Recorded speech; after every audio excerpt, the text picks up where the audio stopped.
and too hot to handle, and love and hip hop. If you don't know, now you know that that's foolishness. It's Hollywood. It's not true. Mahatma Gandhi gave us 7 deadly social sins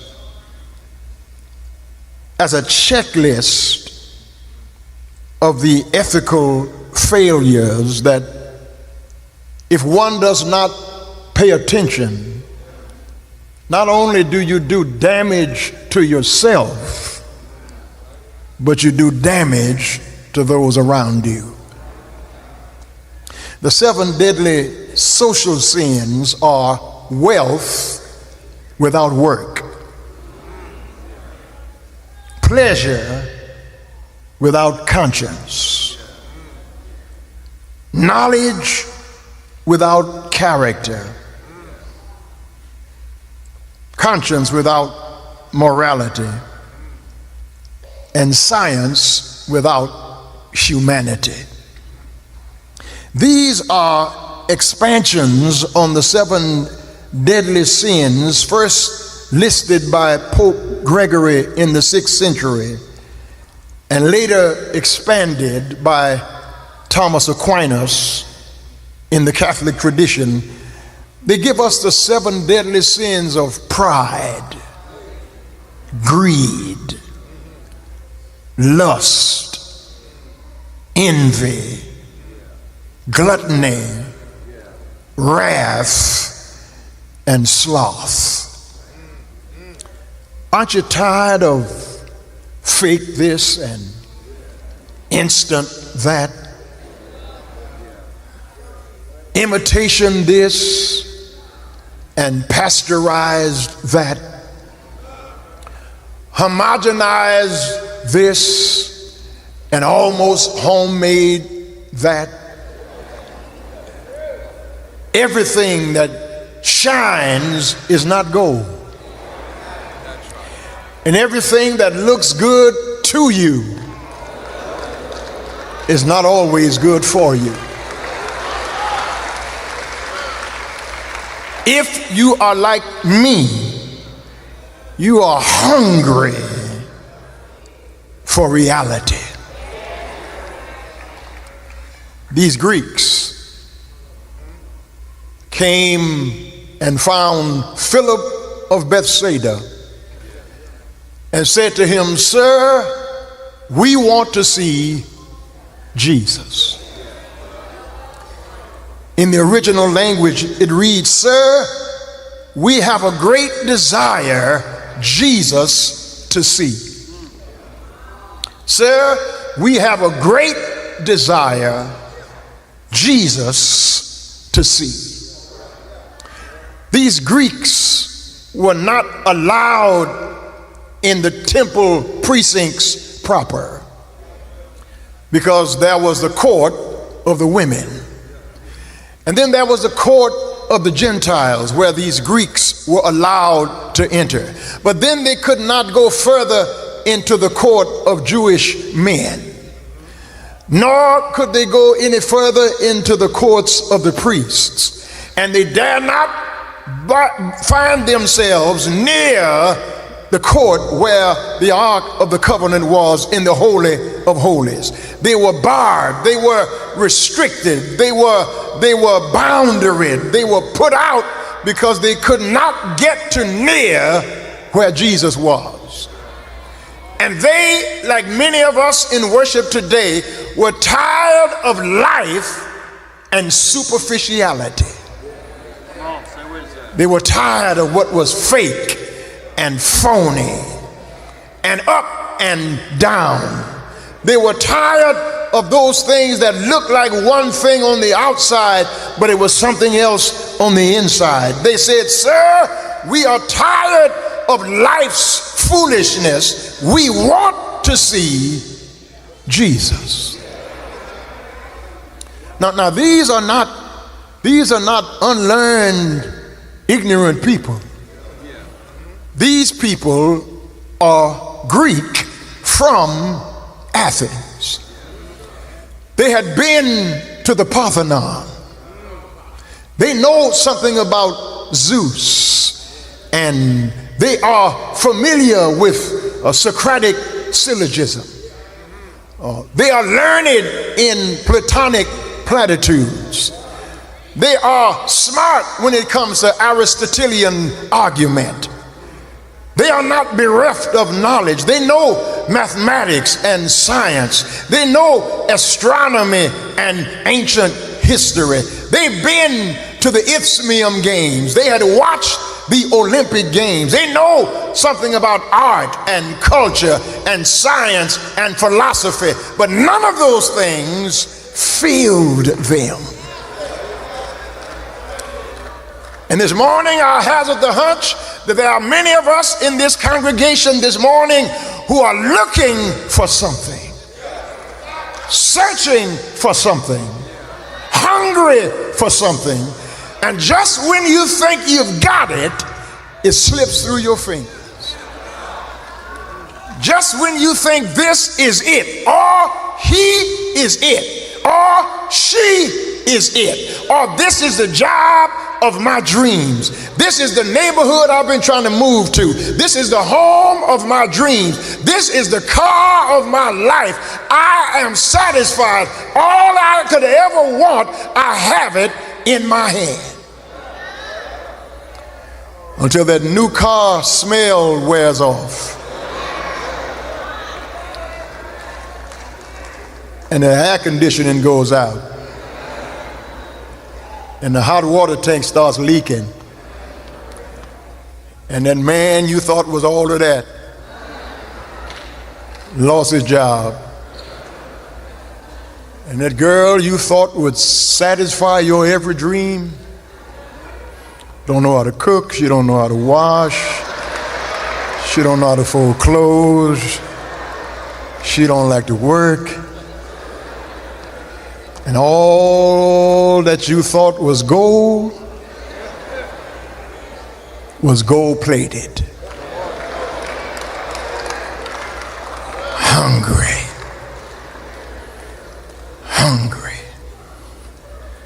I'm hungry for people who are real. Not deal friends, but real friends.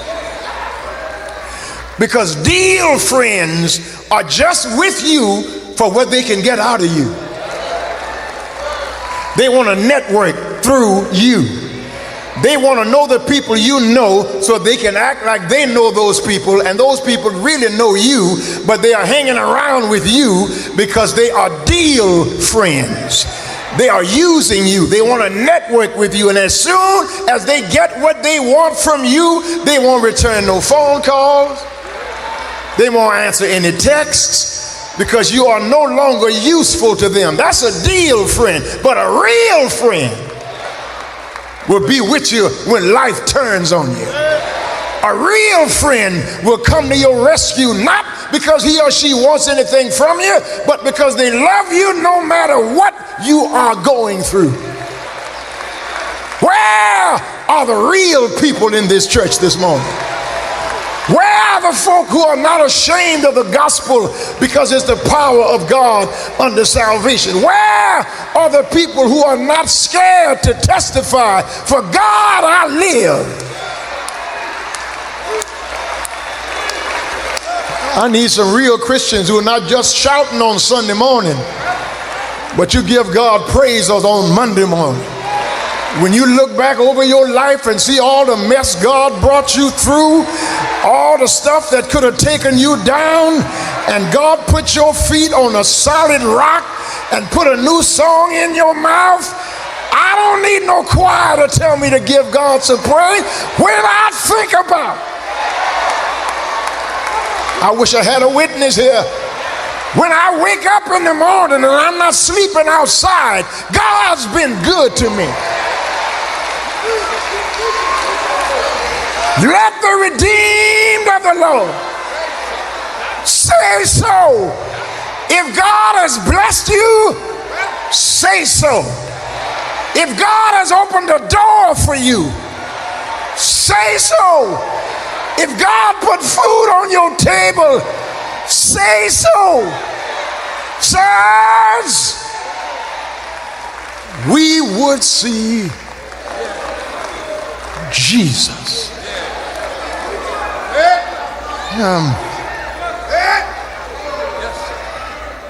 Stay with me. Because to see Jesus, you've got to beware of superficial Christianity. Beware of superficial Christianity. Superficial Christianity is coming to church for pageantry, for the parade on Sunday morning. You got something new to wear. You got a raise on your job, and you want to show us that you ordered that and a bag of purple hull peas. And so there's a seat that you miss, but you walk way down here because you want a parade in front of us. That's pageantry. That's fake. That's phony. And then there are folk who come to church for the pleasure of that's where they came last Sunday. It doesn't mean anything to them really, because if they were not at Lily Grove, they'd be home church surfing. Church surfing. They would be in Washington watching Howard John Wesley, or they turn him off and watch Marcus Cosby. Turn him off and watch Ralph West. Turn him off and watch Joel Osteen. Turn him off and watch Terry Anderson. Turn him off and put Gunsmoke on. The Big Valley. Housewives of Atlanta. But when you are serious about it, when you are real about it, it don't have to be your Sunday to usher. It don't have to be your Sunday to sing in the choir. It don't even have to be your preacher in the pulpit preaching. Because if you come here just to hear Terry Anderson, you're coming for the pageantry and the pleasure of listening to me preach. But if Christ is being preached, if the gospel is being preached, it does not matter what vending machine is coming out of, just so it's the real thing.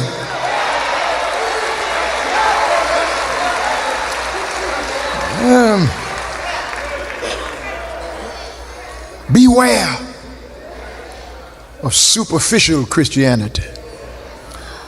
Because when you're superficial with it, you can't come to church when it's raining.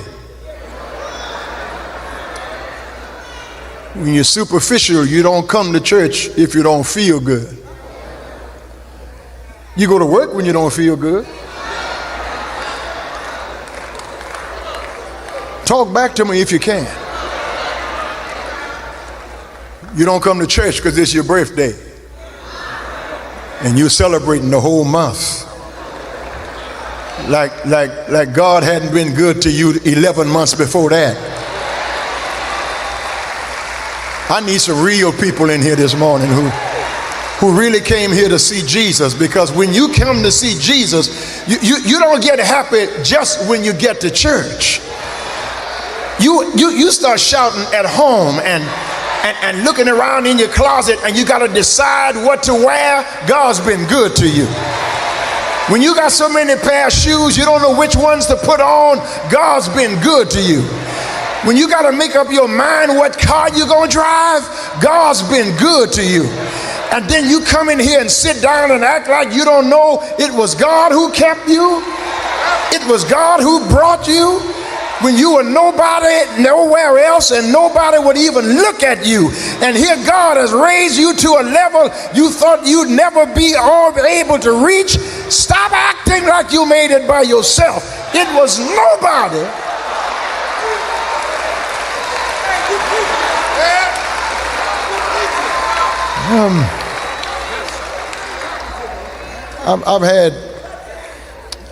I've had several occasions. I've had several occasions to minister at jails and prisons and in drug rehab facilities.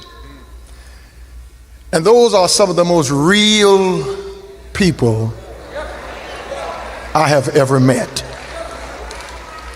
They're not trying to impress anybody. They don't care who likes them or who does not like them. They have hit rock bottom, and they know that the only hope they have is in Jesus Christ. And so all you got to do in those places is read the scripture, and they get happy and start shouting, because they think about when God delivered them from that addiction, when God picked them up out of the slop and the mess and the trash and the filth that they found themselves in.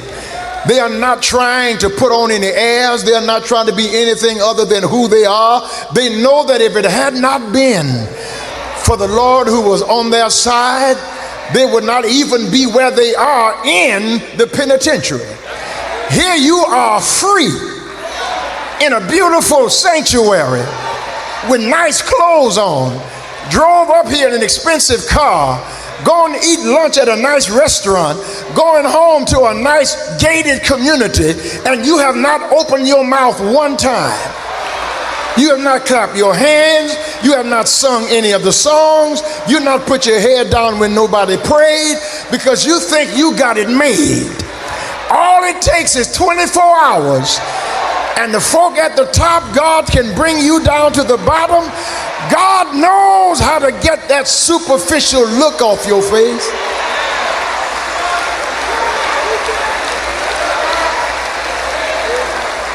I need a witness who can help me testify like David. I will lift up my eyes unto the hills. I know where my help comes from. My help comes from the Lord, who made the heavens and the earth. He will not suffer even my foot to be moved. Behold, he that keepeth thee will not slumber. Behold, he that keeps Israel shall neither slumber nor sleep. The Lord is my keeper. The Lord is the shade upon my right hand. The sun shall not smite me by day, nor the moon by night, but the Lord shall preserve me from all evil. He shall preserve my soul. He shall preserve my going out and my coming in, from this time forth and even forevermore. I like folk who like to be around people who shout. I like folk who know that if it had not been for God on my side, I would have lost my mind. I love to worship with people who know that God's been good to them, and they say like David, make a joyful noise unto the Lord, all ye lands. Serve the Lord with gladness. Come before his presence with singing. Know ye that the Lord, he is God, and it is he that hath made us, and not we ourselves. Come on, you can help me say it. We are his people and the sheep of his pasture. Enter into his gates with thanksgiving. Enter into his courts with praise, and be thankful unto him and bless his name. For the Lord is good, and his mercy is everlasting, and his truth endures to all generations. Beware superficial Christianity. But as I hurry, beware of self-centered Christianity. Watch this. Watch this. These Greeks found Philip of Bethsaida because Philip was a Greek by birth. Philip was of Macedonia. Philip was a Greek himself. So he could identify with them, but he was a Greek God-fearer. He was a God-fearing Jewish Greek. And so they found one like them. And they said to Philip, "Sir, we would see Jesus." But Philip is not self-centered. Philip finds Andrew. And Andrew accompanies Philip to go talk to Jesus. Now, Andrew, every time you see him in the scripture, all he is doing is one thing. You never hear Andrew preach. Andrew never pastored a church. Andrew never played an instrument. Andrew never sung a solo. Every time you see Andrew, he's only doing one thing. And the one thing Andrew is always doing is bringing somebody to Jesus. You don't have to take my word for that. The only reason we know Peter is because Andrew brought him to Jesus. The only way Jesus could feed the multitude is because Andrew found a little boy with 2 fish and 5 loaves. And these Jews, these Greeks, want to see Jesus, and they find Philip, who is one of them. But Philip says, "I know somebody who can do this better than me." I wish I had somebody to help me preach it. Listen, brothers and sisters. It takes nothing from Philip to spotlight Andrew. It does not diminish Philip to give credit to Andrew. We could get twice as much done if we quit worrying about who got the credit.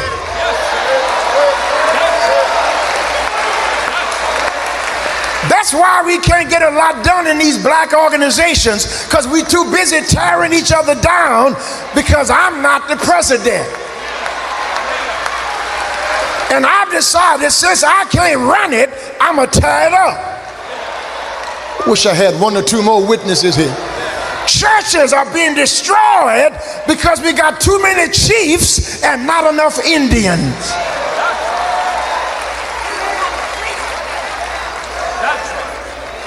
Everybody can't preach.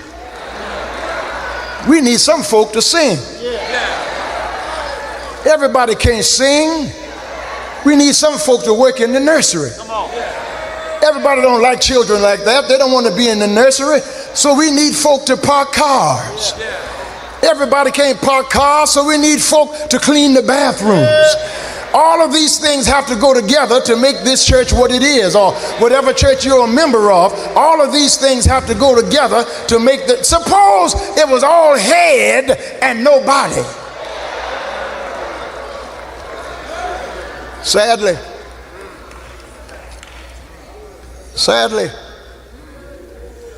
organizations fall apart because we don't groom anybody to take the lead. We want it all for ourselves. You want to see a fight? You want to see a mess? You want to see guns pulled? You want to see a knife fight? Have an election in your organization. And they will have an election before the election. They will have a meeting before the meeting. And by the time you get there, they're ready to wring somebody's neck over an unpaid position. Because they just got to run it. They just got to be in charge. They got to be over it. But Philip had no problem highlighting Andrew. Philip had no problem spotlighting Andrew, because Christianity, when it is not self-centered, it is not about rivalry, but reinforcement. It's not about competition, but cooperation. It takes nothing from me to celebrate Wheeler Avenue. It takes nothing from me to celebrate the Church Without Walls. Believe it or not, Joel Osteen and I are prayer partners. We text each other almost weekly. He would never preach at Lily Grove. I will never preach at Lakewood. I'd love to for the money they would give me. But our philosophies, our style of ministry are different. But he's bringing folk in the kingdom, I'm bringing folk in the kingdom, and I give God praise for him, and he gives God praise for me, because we are not in competition, we are cooperating.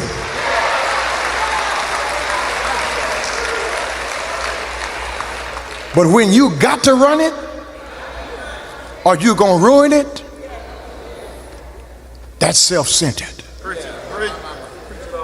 And there's no room in the church, there's no room in the kingdom for people who are all about themselves. Because life is not all about you. Can I help you with something? Ain't nobody talking about you. Stop acting silly. Ain't nobody talking about you.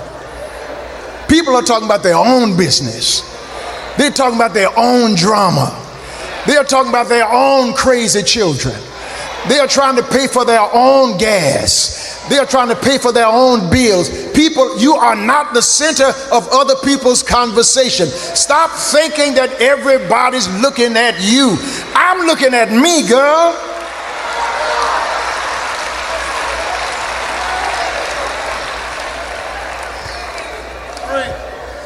I thought about that this morning. You all have met my son. For those of you who are not members of Lily Grove, I have a son that I just found and I fell in love with. And you know, when some things happen, you just don't know. And it happens that I just have this little dog named Grover Maximilian Anderson Esquire.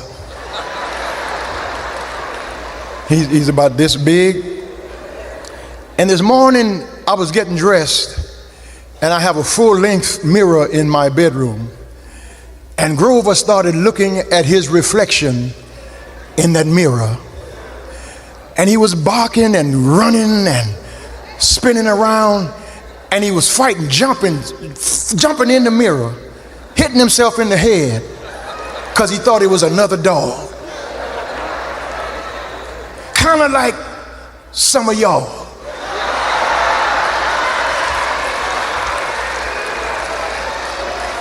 Ain't nobody looking at you, you're looking at yourself. You fighting yourself, you jumping at yourself in the mirror. I'm just trying to make it myself. I ain't got time to be bothered with you. I got my own stuff. I got my own daughter and granddaughter. I got my own bills. I got my own mess. I got my own sins I've got to ask God to forgive me for. I take 12 hours a day taking care of my business and 12 hours staying out of your business. Because everything now for me is trying to please God and make heaven my home. Because I'm getting older, and the older I get and the closer I get to dying, I'm forgetting about those things that are behind me and reaching forth unto those things that are before me, because I press.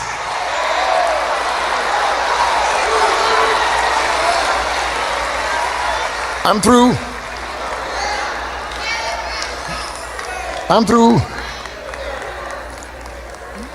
Beware of superficial Christianity. Beware of self-centered Christianity. But finally, beware of Christianity that is short-sighted. It can be superficial. It can be self-centered. But worse than that, it can be short-sighted. Because you got to read the rest of that passage to hear me right now. They brought them to Jesus. And Jesus did not promise them health and wealth. Jesus did not promise them a prominent place in the kingdom. Jesus did not promise them that every day was going to be sunshine and roses. Jesus immediately started talking about his own death. He started talking about the crucifixion. He started talking about dying on a cross. That's not the kind of talk modern day Christians want to hear, because we want to hear something about a faith that doesn't cost us anything. We want a God who does not make any demands of us. We want a church where we can go and get services that we can't get anyplace else. Like we are at some smorgasbord where we can choose this and leave that. We treat church like it's Luby's or Papados. You can order this, but you don't have to take that. You can leave this off and get that. But Jesus said, if any man will come after me, if any man would be my disciple, you've got to deny yourself. See how quiet you got right there? And then you got to take up a cross and then follow me. You're going to help me close this, won't you? Cross-bearing is not fun. Cross-bearing is hard. Cross-bearing sometimes makes you cry. I wish I had 2 or 3 more witnesses here. Sometimes the cross is heavy on many of us because you bear the burden of trying to raise children by yourself, or you bear the burden of some of the mistakes you made in the past that you wish you could go back and undo. That's a heavy load to bear. There are some things I wish I could unsay. I've said some foolish things in my life.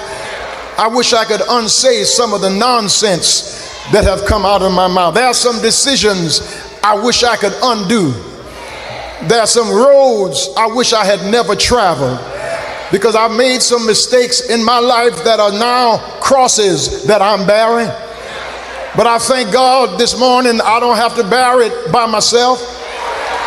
That's why I come to church. That's why I listen to the gospel. That's why I read the Bible. That's why I pray, because I can't make it by myself.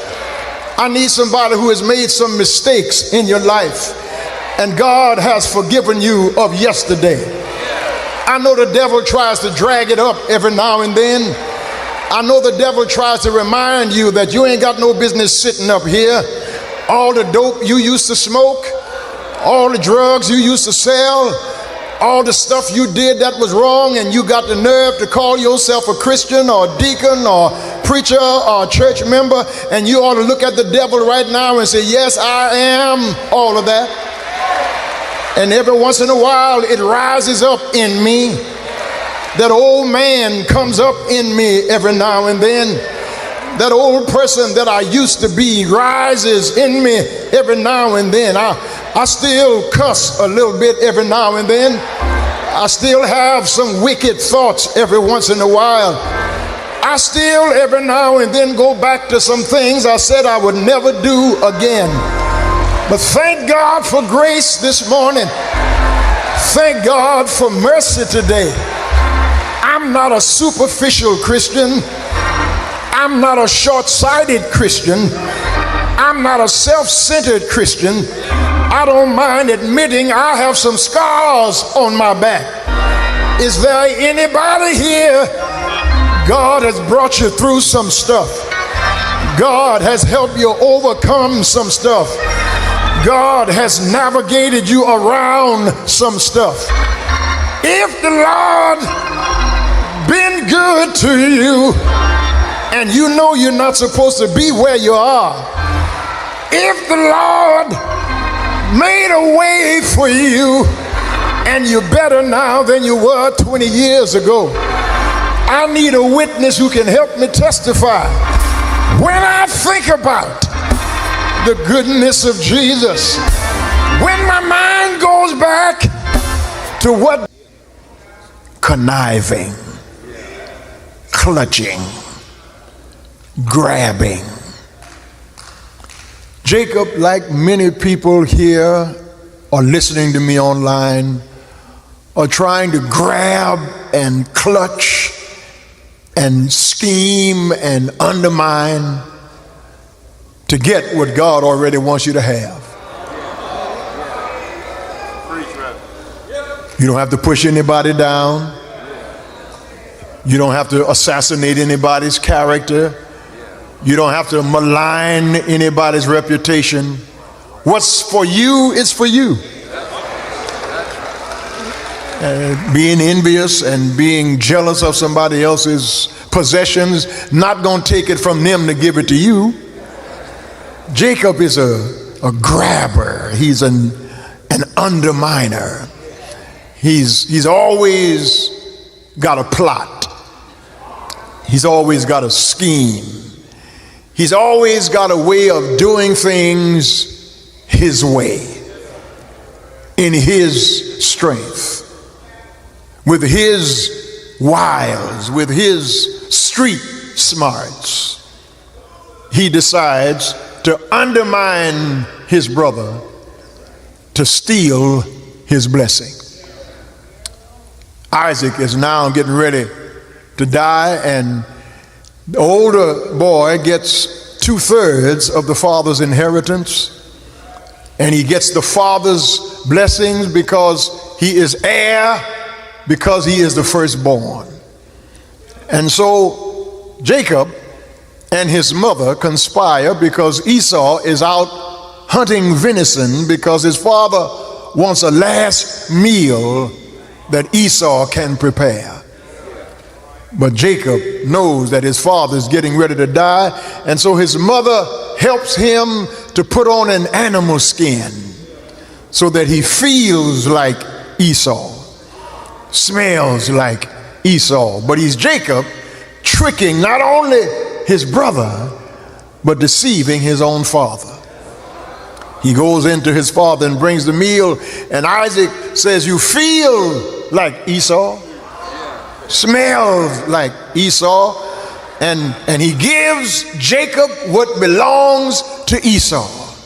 Esau comes back expecting his father's blessing, and the father is heartbroken because he's been deceived by his own son. Jacob now has to leave home.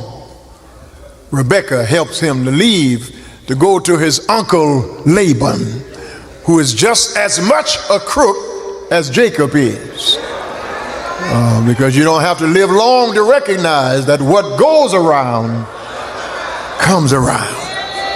What you send into the lives of others will come back in your own life. It has a kind of boomerang effect. If you undermine somebody, somebody's going to undermine you. If you scheme and plot against somebody, the ditch that you dug for somebody, you're going to fall in it yourself. That's just the way life is. Jacob winds up now running from Esau's wrath. He's tired. He's worn out now. He's surrounded by desert. He's surrounded by darkness. He's surrounded by death. And he lays down on a pillow of stone, and God sends him a dream. While he's asleep on a pillow of stone, God sends a dream. There's darkness, there's desert, there's death, but still there's dreams. In your darkness, in your desert, in your death, if God be for you, if God is on your side, no matter how dark it is, no matter how dry the desert, no matter how much death is around you, God still has a dream for your life. Somebody ought to help me talk here this morning. through some desert situations. I've had some dark nights in my life. I've known death in my own situation. But thank God I'm still dreaming that no matter how dark the night, there's a brighter day ahead. Is there a witness here who can help me testify that no matter how much the storm is raging, it's soon enough going to run out of rain? Into every life here this morning, there's death, desert, and darkness. But if God is who he says he is, and I believe he is who he says he is, God will send a dream your way. And on that pillow of stone, Jacob is not sleeping at the Post Oak. He's not at the St. Regis. He's not at the even Spring Hill Suites. He's not at the Hampton Inn over there by Luby's. He's not even at the Tweedy Motel. He's in the desert, sleeping on stones. And he takes a stone and turns it into a pillow, lays his head on a pillow of stone.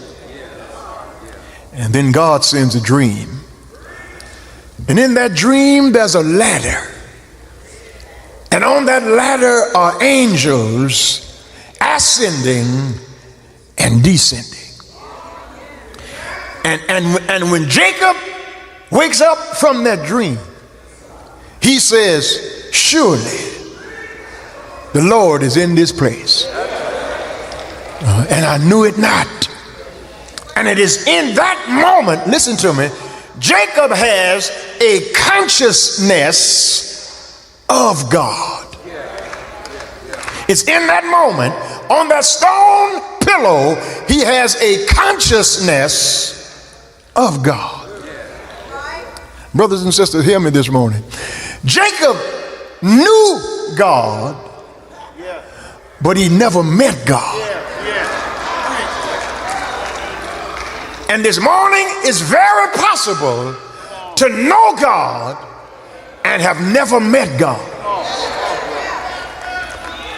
I know Barack Obama, but I've never met him. And there are some folk who know who God is. You've heard about him, you've sung about him, you've tried to pray to him, but you never met him. Because when you have a God consciousness, he's not just at church. You are aware of God at your house. You are aware of God on your job. You're aware of God on 610 and 59. You are aware of God in every circumstance of your life because you don't just know him, you met him. Yes, sir. You've been driving and you were not paying attention, and death passed by you in an accident that could have been you. God had his hand on the steering wheel, and as soon as that danger passed, if you had any modicum of spirituality, you said, thank you, Jesus. It could have been me. Somebody ought to help me talk here. I am aware of God in everything. When it's raining, I thank God for the rain. When the sun comes out, I thank God for the sun. When it's hot outside, I thank God for the heat. When it's cold outside, I thank God for a cool breeze. When I'm hungry, I thank God I got an appetite. When I eat, I thank God I'm full. When I go to bed, I thank God I can sleep. When I wake up, I thank God I had a good night's rest. I'm conscious of God in every area of my life. I don't just shout on Sunday morning.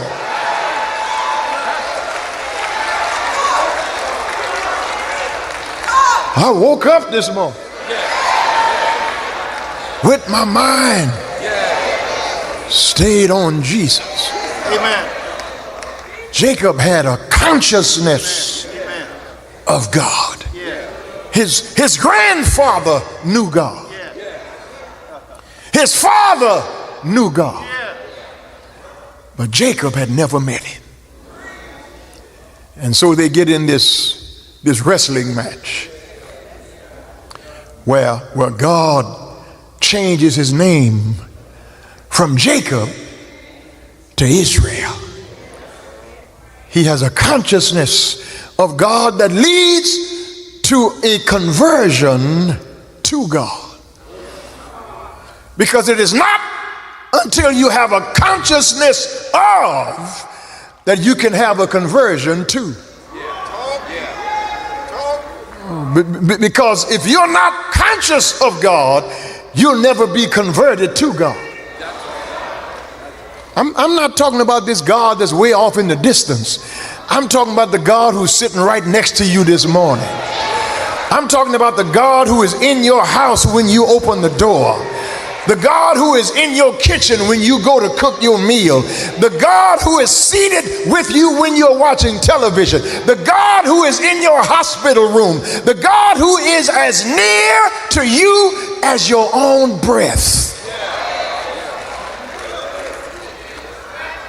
Let it breathe on me. Spirit of the living God, fall fresh on me. I can't speak for you. I can only speak for myself. But when I wake up in the morning, I need a fresh anointing. I need a fresh new breath of God. I need a fresh wind of God to give me strength to go through my day, to stand up in my body, to think with my mind, to speak with my mouth, to give me witness and testimony that somebody who sees me will know I don't just have a consciousness of God, but I've been converted to God. He says, what is your name? He says, my name is Jacob. He says, you're no longer Jacob, but your name is now Israel. What's your name? What's your name? What's your name? I'm not talking about what your title is on your office door.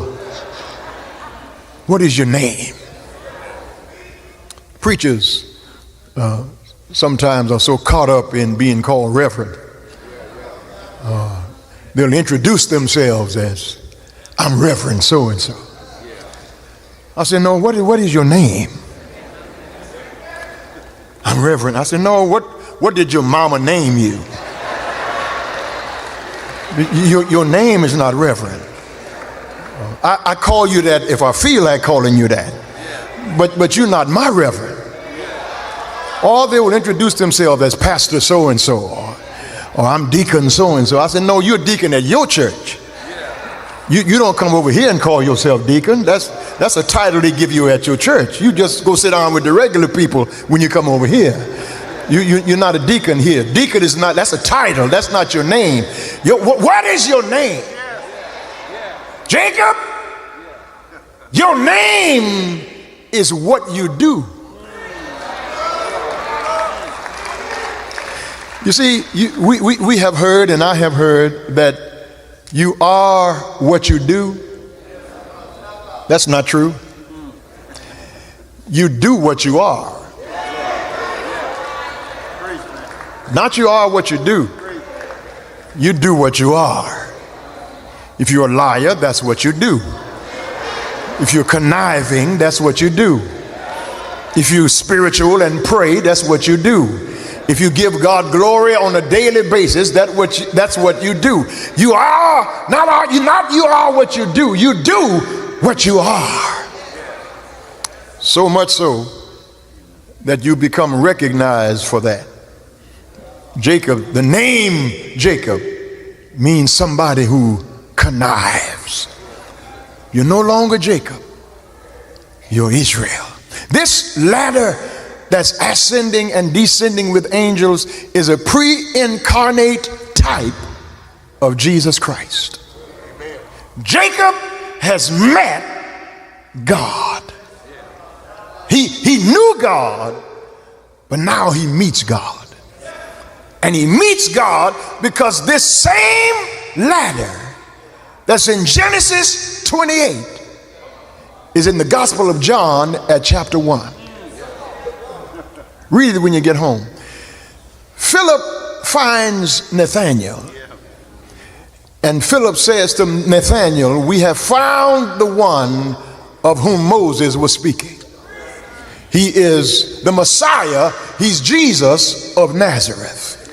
Nathanael says, "Can there any good thing come out of Nazareth?"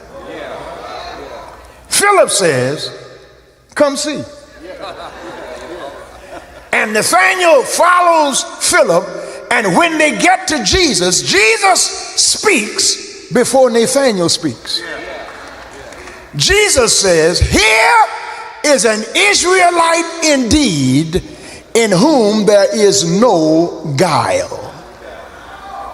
Read it, I'm not making it up. Here is an Israelite indeed, in whom there is no guile. That word guile is the same word for Jacob. So when Jesus sees Nathanael, he says, "Here is an Israelite indeed, in whom there is no Jacob." And this morning, my question for you is, are you a Christian indeed with no Jacob? See how quiet you got right there? Now I know you can help me. You can help me because I'm gonna get with you. I'm gonna jump on the boat with you. I'm gonna get in this mess with you. There's more Jacob in me than I'd like to admit. I wish he would leave me alone. I wish he would get behind me. But there's still some Jacob in me. God is in the process of un-Jacobing me. You know how you get a can opener or bottle opener and flip that bottle open on a Coke or Sprite and it psst. That's what God is doing with me this morning. He's getting some of that Jacob out of me. Still in me, but he's getting some of that Jacob out of me. I'm not all that I ought to be, but I'm glad I'm not what I used to be. Because when I think about where I could be, were it not for the grace of God, I'm glad he changed my name. He gave me a new direction. He gave me a new start. He gave me a new hope so that the Jacob in me is turning into the Jesus in me. Because the Jesus in me sees the Jesus in you, and we stop judging each other by when we were Jacob and recognize that God's grace, God's mercy, God's forgiveness will turn a Jacob into an Israel. And he says, "Jesus," Nathanael speaking, "how do you know me?" Jesus said, "I saw you under that fig tree." He said, "I knew you under that fig tree." And Nathanael says, "You are the Messiah. You are the Son of God." And listen to what Jesus says. Jesus said, "You believe because I saw you under that fig tree. But I'm going to show you more than that. You will see a ladder. You will see angels ascending and descending, not on Jacob, but on the Son of God. The same ladder that was in Genesis 28 was in John chapter 1, and that same angel ascending and descending on the Son of God, you can see it this morning. if you let God change your name. This last word and I'm through. When Jacob woke up from that dream, that pillow became a pillar, because he took some oil and poured on it and sanctified it, because the place that he was in was called Luz, that means separation. But now that he's poured oil on that pillow and turned it into a pillar, the name of that place is now Bethel, the house of God. Because wherever you meet God, that's the house of God for you. If you met God in a nightclub, that's the house of God for you. If you met God in a car, if you met God on your job, if you met God in your hometown, wherever you met him, that place becomes for you Bethel. I was saying to the brothers in the back, I don't go home to Eunice often, because all I have there now is graves. But when I go down there, I walk down the streets where I was raised, and on every corner I recognize that that was a place where I talked to God. And then I walk down another street, and that was a place where I talked to God. And I'd walk down the street preaching to myself and singing to myself, and my head in the air looking up at God, walking from Lewis Street to my grandmother on Beulah Street. That's for me Bethel. Where you met God is the house of God for you, because the house of God is not necessarily where you come on Sunday morning. God's house is where you talk to him. God's house is where you meet with him. God's house is where you feel most his presence. And after he has this consciousness of God and this conversion to God, finally he makes a commitment through God. Read the rest of that chapter when you get home, chapter 28. And Jacob says this to God, and you're going to think I'm making this up because I'm trying to make a point, but it's really in the scripture. Jacob said, God, well, hold on, let me read it to you, because I don't want you to think I'm just messing with you. It's right here in verse number 19, I just read to you. Look at verse number 20. Then Jacob made a vow, saying, if God will be with me and keep me in this way that I'm going, and give me bread to eat and clothing to put on, so that I come back to my father's house in peace, then the Lord shall be my God, and this stone which I have set as a pillar shall be God's house. Here it is.